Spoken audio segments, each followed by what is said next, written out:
Okay. That's there's so much to have fun with there.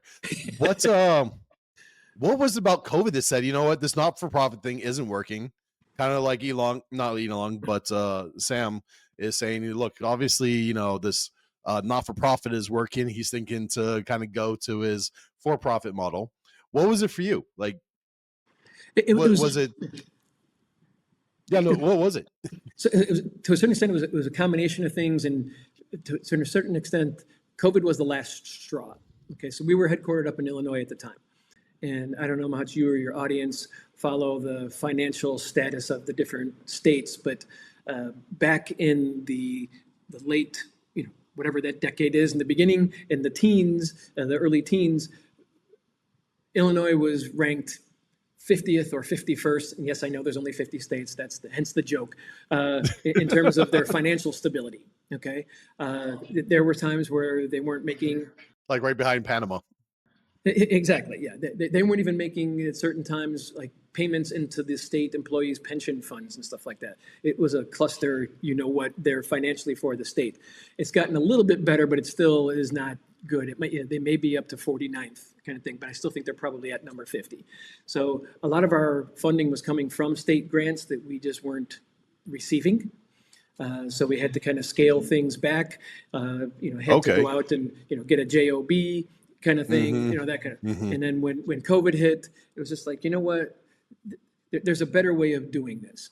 And a bunch of us had some time on our hands to actually dedicate more to what we should have been focused on the whole time.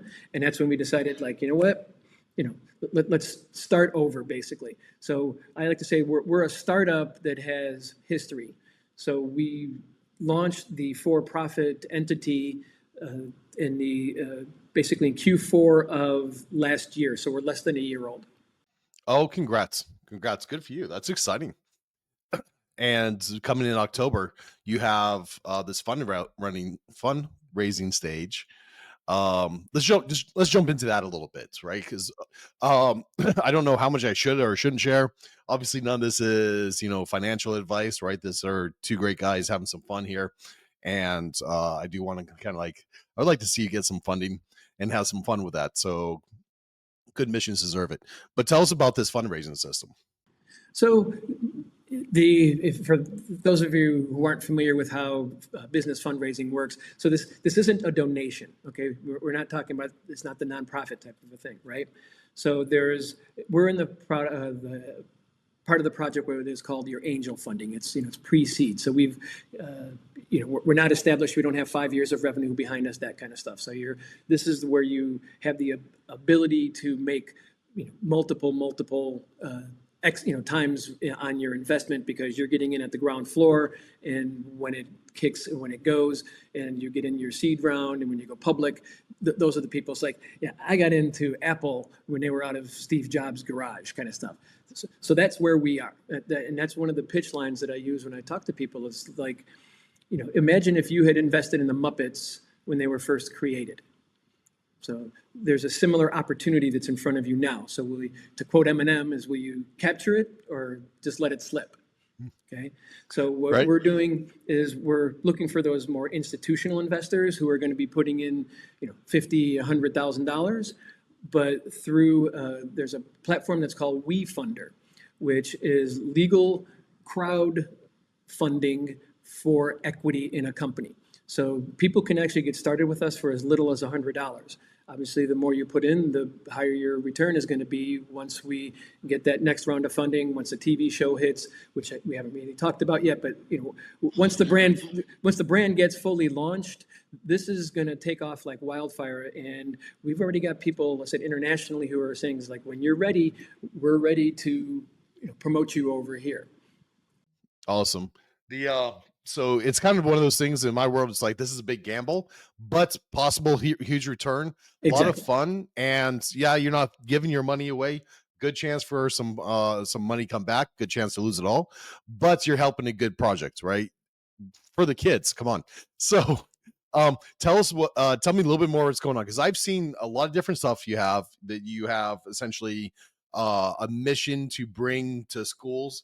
at a cheap or reduced cost or free cost. You have a family programs, you have this TV um, system planned up. Is the whole channel you're going to have, or is it essentially a product, just like a show? So it's a brand. That's probably the best way of putting it. So once again, I like to use the Muppets because we're basically stealing their business model. To be brutally honest with you, okay? So like anywhere you see a Muppet, you'll be able to see an I Am for Kids character. So we're talking in terms of the TV show. Let's back up. Sorry. The school program, so that's already out there. So our first thing once we get funded is we're going to redo that to bring everything up to date so that all of the characters look the same, whether you're going to see them in your school, whether you're going to see them on TV, whether you're going to see them on a backpack. Okay, so that is already in existence. That is the history that our startup brings to it and the results that we got from them. From there, that is, for lack of a better term, that's our kind of like our loss leader. We want every kid to go through this, and we will give the program to any public school that asks for it. Okay. Back in the day, we used to have to send them out media. We had to send them DVDs and workbooks and stuff like that. Now that can all be digital. So that's why we don't need to charge for it, because we just want as many kids to have the core of what we're talking about. And then if they're getting that in school, of course, they're going to want to watch the TV show when it's on TV. Yep. It just makes perfect sense. So like I said, yeah, my kids never get tired of watching Bluey. Right. There's that, and there's a lot of people, especially parents, don't recognize the psychology behind that in terms of that's rewatching those shows and those movies over and over and over again. It really helps their psychological development because that's part of where they get their certainty. They're able to predict that certain things are going to happen because they know that they have happened in that sequence in the past. You want to screw up one of your kids? Get a episode of Bluey that's custom made to where when one thing happens and then all of a sudden it goes off in this direction, they're gonna totally weird tangent. Whoa! What the heck just happened? That's not right, kind of thing. Okay. Yep. So there's a reason why that is. Blue's Clues is a perfect example. When that first came out, right? It was the same episode every time that it was on PBS. Yep. Every day for a week, it was the exact same episode. There wasn't followed by another episode of Blue's Clues. Okay, so again, there's reason why they do some of those things. Okay, so the TV show is a big piece. What is going to make us so different is that we are offering live family coaching that builds upon what they're learning in the school program, what they're going to be learning on the TV show, so that you can actually implement it as a family. So it's not just for the kids. It's going to help the family's communication. It's going to help the parents be literally better versions of themselves while helping the kids grow. So everybody, it's literally that rising tide, raising all the boats, not just within the family, but within the community that we're building. So they can have those little peppy moments. So the parents can have those little peppy moments. Yeah.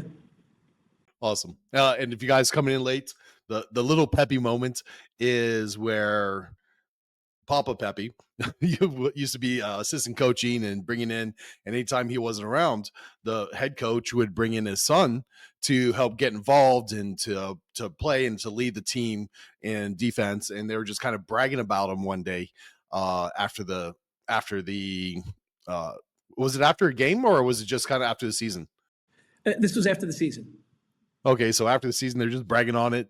So great experience. Every dad should have this kind of moment where he's hearing the people bragging about his sons. So that's the little peppy moment. Yeah.